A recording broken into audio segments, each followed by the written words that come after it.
இன்றைய தினமலர் செய்தியில் உரிமை தொகை திட்டத்தால் நிதி நெருக்கடி, விவசாயிகளுக்கு பயிர் இழப்பீடு வழங்க தாமதம். சென்னை சிவானந்த சாலையில் தூய்மை பணியாளர்கள் உண்ணாவிரதம் நடந்தது. கீழடி பொருணை அருங்காட்சியகத்தை பார்க்க பிரதமர் மோடி நேரில் வர வேண்டும் என முதல்வர் ஸ்டாலின் அழைப்பு.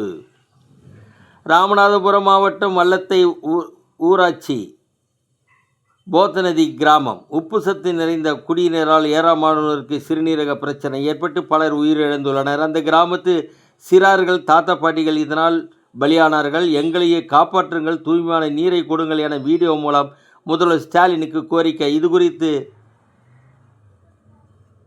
கமுதி ஒன்றிய அதிகாரிகள் கூறுகையில், போத்தநதி கிராமத்தில் ஆர்ஓ பிளான்ட் அமைக்கும் பணி நடைபெறுகிறது என கூறியுள்ளனர். திருப்பரங்குன்றம் மலை தீபத்தூணில் தீபமேற்றிய பின் சந்தனக்கூடு விழா நடத்த கோரிய 17 பெண்கள் கைது. மேலும் தடை என்று கூறி ஒரு தரப்புக்கு அனுமதி